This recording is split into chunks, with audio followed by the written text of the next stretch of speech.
So you want to know how to win a house bid? Well, there are no guarantees, but there are 3 ways that you can increase your odds. That's what we'll talk about next.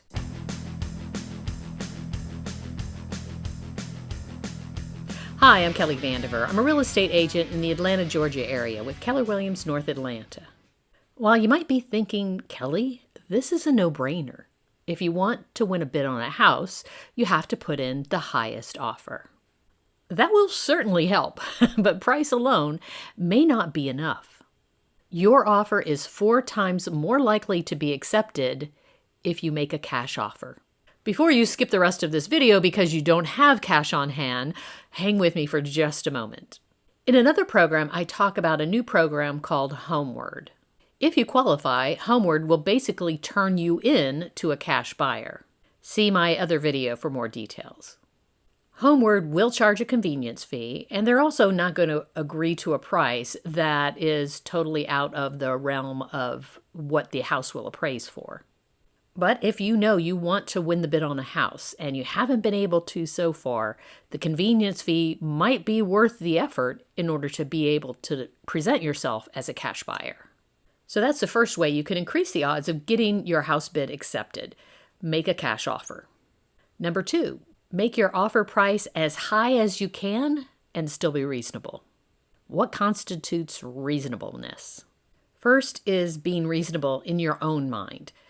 There's going to be a threshold between which if you go up to that price, you'll be mad at yourself if you didn't go that high and then you end up losing the offer. But there's also a flip side to that. If you feel like life is going to be miserable if you go too high, then don't go that high. If you're going to be sick to your stomach because you could have gone higher and you didn't, then go higher. The second aspect of reasonableness is the appraised value of the house.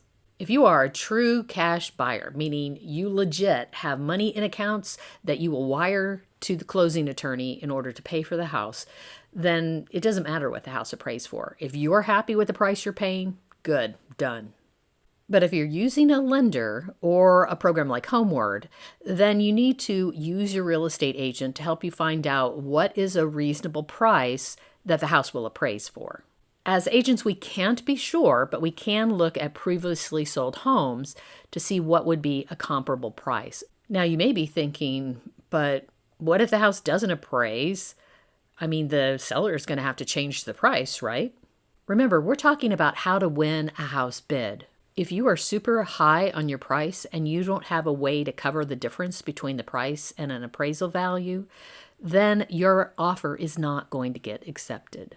Maybe an example will help. Let's say the person selling the house gets 3 offers. Offer A, the price is $670,000 with an appraisal contingency. Offer B, the offer price is $650,000, but is a pure cash offer. Offer C has an offer price of $660,000 with a special stipulation that they will cover $30,000 of any difference between the appraised value and the sales price up to the sales price. Now let's say comparable homes in the area sold for around $630,000. This is important. Put yourself now into the seller's shoes. If they accept offer A at $670,000, and the appraisal comes back at $630,000, or even less, then either the seller has to come down to $630,000 or less, or the deal's going to fall through because the buyer can't get the loan. If the seller accepts offer B, then they know they're going to get $650,000, period, end of sentence. If they accept offer C, then it will depend on the appraisal. If the house appraises for at least $630,000, then the sales price will be $660,000 because the buyer will bring an extra $30,000 to make up the difference between the sales price and the appraised value. If the house appraises for more, the sales price is still $660,000. If it appraises for $610,000, then the sales price will be $640,000, which is $30,000 more than the appraised value. This is where the real estate agent comes in again, comparing those homes that have sold and advising their clients of the opportunity and the risk with each of the offers. If the home has updates and features that the comparable homes did not have, then the agent can help the appraiser see the difference, and it may end up appraising for $40,000 over anything else that's sold nearby. The seller might take a chance on offer A with having a backup offer in case the loan doesn't go through with offer A. That's assuming that the backup offer buyers still want to buy the house and everybody's okay with the delays in the closing. Many home sellers will accept offer B or C in this scenario because it feels safer to them. So even though offer A is $20,000 more than any of the other offers, they may still accept offer B or C in order to close on time and with more confidence. So that's the second way you can increase the odds of winning the bid on a house, by going to the highest sales price that you can reasonably go to. And the third way to improve your chance to have that winning bid on the house is to give the best terms that you can to benefit the seller. If you know you love the neighborhood and you're confident that you won't change your mind for no reason at all, then maybe you have 0 days of due diligence with the right to request repairs.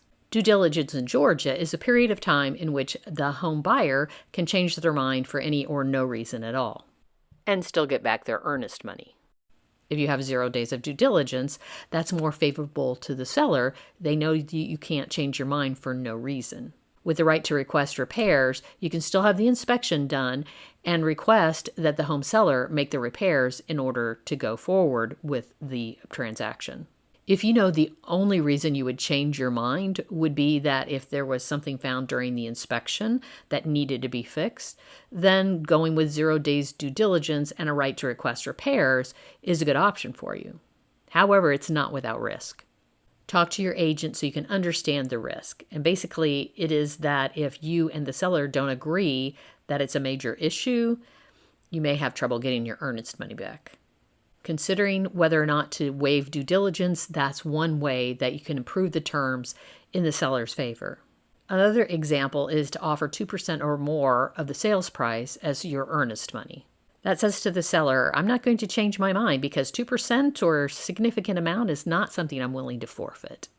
Go through the different terms with your real estate agent so they can advise you on what the different options are, what the risks are, and you can decide what you can live with. It's just as simple as that. Use these 3 tips and you'll know how to win a house bid. If you need some help buying or selling a house in the metro Atlanta area, reach out. Let's set up a time to talk.